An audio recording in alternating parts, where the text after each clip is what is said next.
बिस्मिल्लाहिर्रहमानिर्रहीम। अली अमजद चौधरी आपको अपने प्रोग्राम में खुश आमदीद कहता है।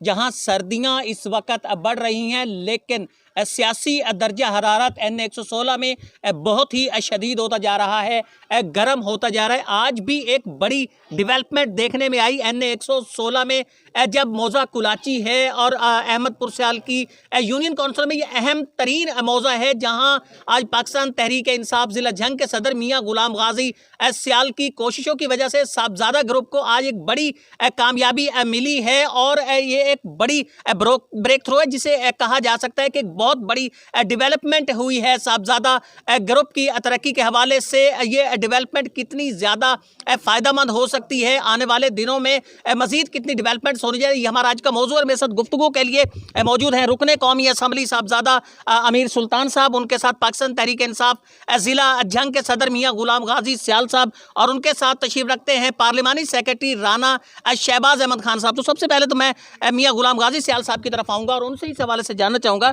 मैं सब आज की आपकी कोशिश की वजह से बड़ी डेवलपमेंट हुई है आसपास के, हमने कौमी असम्बली के तकरीबन तमाम अजला के सर्वे किए, लेकिन ऐसी डेवलपमेंट देखने में नहीं आई कि जो यहाँ इन 5 यूनियन काउंसिल्स में एक बड़ी डेवलपमेंट देखने में आ रही है। आपकी कोशिशें भी जारी हैं, ये डेवलपमेंट क्या आखिरी डेवलपमेंट है या इससे आगे भी अभी मजीद कोई ब्रेक थ्रो जो है देने जा रहे हैं, कोई नया सरप्राइज़ देने जा रहे हैं?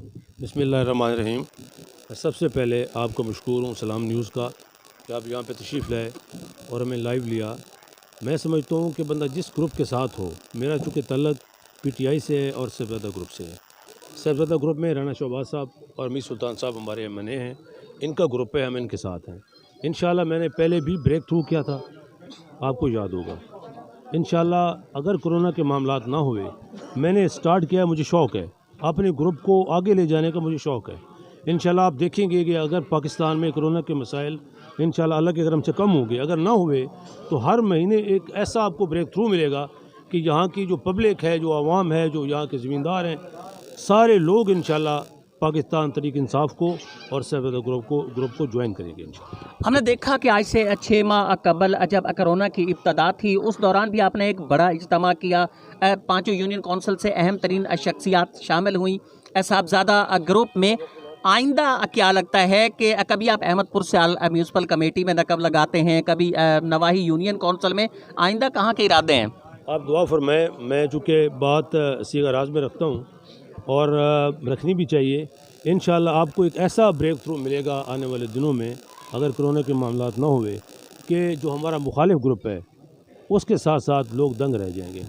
मियाँ गुलाम गाजी सियाल साहब बहुत ही ऑप्टिमिस्टिक दिखाई दिए, रिजायत पसंद उनका ये कहना था कि एक बड़ा ब्रेक थ्रू अभी होने वाला है, सरप्राइज़ मिलने वाला है। पार्लिमानी सेक्रेटरी राना शहबाज साहब मौजूद है मेरे साथ।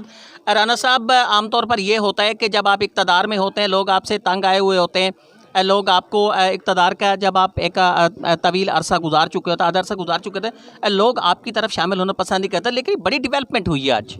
बिस्मिल्लाहिर्रहमानिर्रहीम। मैं जनाब इस्लाम न्यूज़ का शुक्रिया अदा करता हूँ और साहबजादा अमीर सुल्तान साहब का, भाईजान गुलाम गाजी खान साहब का, आज लोगों का ये एतमाद PTI पर, इमरान खान पर एतमाद है। जो गुलाम गाजी भाई ने आज लोगों ने हमारे साथ नए शामिल हुए हैं, मैं इनका शुक्रगुज़ार हूँ।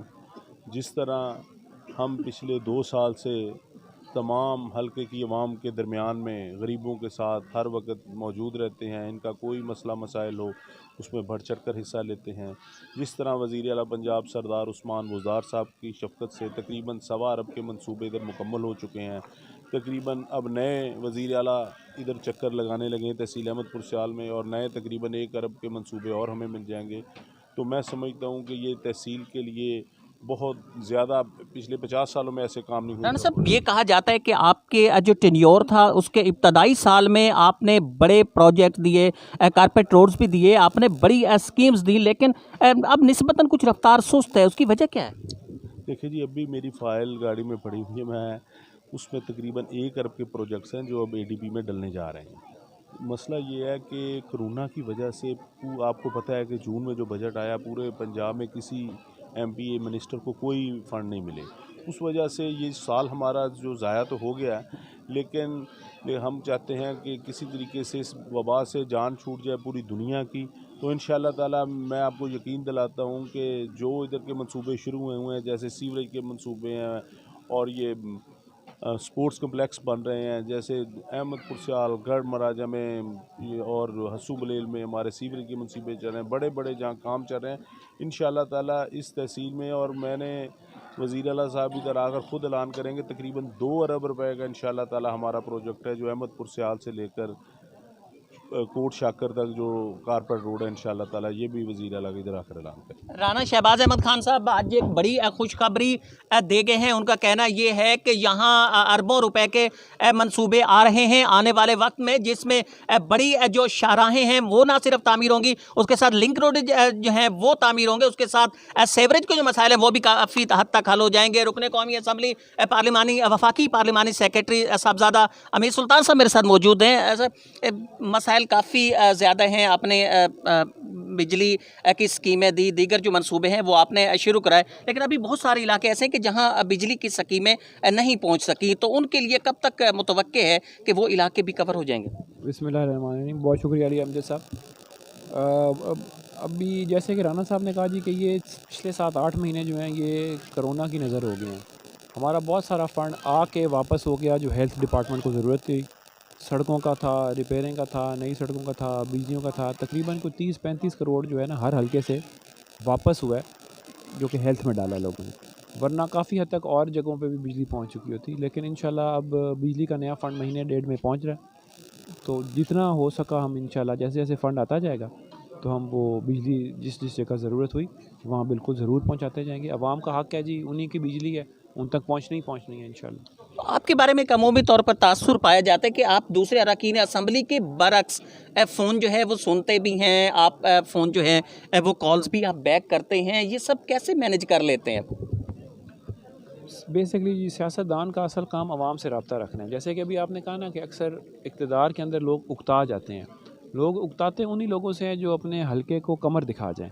अगर आप हलके के साथ इन टच रहें, लोगों के सुख दुख में शरीक रहें, उनकी हौसला अफजाई करते रहें, उनकी बात सुन लें, उनके जायज़ काम होते रहें, तो अवाम जो है हमारी बाशऊर अवाम है, वो खामखा किसी से नाराज़ होने वाली नहीं है। तो मेन मकसद फ़ोन सुनने का ये है कि मैं अपने अवाम के साथ, क्योंकि मेरा हलका बहुत बड़ा है, मैं एक दिन हर जगह एक डेरे पे बैठ नहीं सकता, 172 किलोमीटर का हलका है, इसलिए मेरी कोशिश होती है कि अगर मैं ख़ुद मौजूद ना हूँ तो कम अज़ कम फ़ोन के ज़रिए लोगों के साथ राब्ते में रहूँ और उनकी जितनी एक तकलीफ़ें दूर कर सकूँ वो करता रहूँ। आम इंतखाबात से कबल जब हल्का बंदी हुई थी तो एक इन्फिनिटी कम्प्लेक्स जो है वो पाया जाता था ये 5 यूनियन काउंसिल्स के लोगों में कि शायद हमें नज़रअंदाज कर दिया जाए, तो साहबजादा ग्रुप को लगा है कि कभी ये लोग नज़रअंदाज हो रहे हैं या नहीं हो रहे? हमारी तो पूरी कोशिश ये है कि हम इस इलाके को कभी भी नज़रअंदाज ना करें, क्योंकि हमारा अपना जो आबाई गाँव है वो इसी तहसील का हिस्सा है। हमारी जब सियासत शुरू हुई, हमारे बुज़ुर्गों ने जब सियासत शुरू की तो इन्हीं यूनियन काउंसिलों से शुरू की, इन्हीं इलाकों से शुरू की, तो ये तो हमारे तसव्वुर में भी नहीं है कि हम इस इलाके को कभी जो है वो तरजीह नहीं देंगे। बहुत सारे लोगों का रोज़गार का मसला है और मुलाजमतें उनके लिए अहम तरीन हैसियत रखती है, रोज़गार नहीं है लोगों के पास। कोई इस तरह की स्ट्रेटजी आपकी है कि ज़्यादा से ज़्यादा लोग निजी शोबे में या गवर्नमेंट के शोबे के अंदर रोज़गार भी हासिल कर सकें? ये आपने बिल्कुल सही एक मुश्किल की तरफ तवज्जो दिलाई है जी। पीटीआई की गवर्नमेंट का सबसे बड़ा चैलेंज 2 हैं, एक महंगाई है और दूसरी बेरोज़गारी है। तो पूरी कोशिश है हमारी कि जैसे अब नई जंग यूनिवर्सिटी हमने क़याम करवाई है, वहाँ पे असातिज़ा को किया जाएगा, स्केल 4 के मुलाजमीन को जो है वो भर्ती किया जाएगा। इसी तरह हमारी अब कोशिश है, मेरी भी, राना साहब की भी, महबूब सुल्तान साहब की भी, बाकी हमारे जो ग्रुप के एमपी हज़रात हैं कि हम मेडिकल कॉलेज भी यहाँ खुलवाएँ। मेडिकल कॉलेज के आने से फिर डॉक्टर हज़रात को नौकरियाँ मिलेंगी, ग्रेड 4 की नौकरियाँ मिलेंगी, टेक्नीशियंस होंगे, नर्सेज़ होंगी, डिस्पेंसर होंगे। तो कोशिश कर रहे हैं कि नए से नए मंसूबे यहाँ जंग के अंदर आएँ, उन मंसूबों के साथ फिर नौकरियाँ भी खुलती। मियां गुलाम गाजी सियाल साहब, आपके लिए सियासी माहौल भी काफ़ी ज़्यादा गर्म किए हुए हैं, तो इनकी इस कारकर्दगी को किस हवाले से देखते बहैसियत पाकिस्तान तहरीक इंसाफ के ज़िले सदर के? गुलाम गाजी खान साहब जी हमारे तो बड़े भाई हैं, और जितनी आज की भी जो ये कोशिश और काविश है वो सारे का सारा सेहरा इन्हीं के नाम जाता है। और ख़ाली आज की नहीं, अब से पहले भी कुछ कोशिशें कर चुके हैं, कामयाब कोशिशें कर चुके हैं, जो कि सेहरा इन्हीं के सर जाता है। और बहुत जल्द एक और ब्रेक थ्रू देंगे, वो भी सेहरा इन्हीं के सर जाएगा। और ग्रुप के लिए जो है ये एक समझे कि किंग मेकर की हैसियत रखते हैं इस वक्त। गुफ्तगू आपने सुनी रुकने कौमी असम्बली पार्लिमानी सेक्रेटरी साहबजादा अमीर सुल्तान साहब की, सूबाई पार्लिमानी सेक्रेटरी राना शहबाज अहमद खान साहब की, और उनके साथ पाकिस्तान तहरीक इंसाफ के ज़िले सदर मियाँ गुलाम गाजी सयाल साहब के उनका यही कहना था कि साहबजादा ग्रुप बाकी तमाम सियासी ग्रुप से इसलिए मुख्तलिफ है कि साहबजादा ग्रुप आम वर्कर के लिए एक नरम गोशा रखता है। आम वर्कर के लिए उसकी जद्दोजहद गुज़िश्ता 50 से 60 सालों से जारी है और आइंदा भी आम वर्कर्स को अहमियत दी जाएगी। उसके साथ उनका यह भी कहना था कि N116 में मुख्तलिफ मनसूबे, PP 130 में मुख्तलिफ मनसूबे इस वक्त शुरू किए जा रहे हैं और आने वाले दिनों के अंदर यहाँ बड़ी डेवलपमेंट्स देखने के लिए मिलेंगी।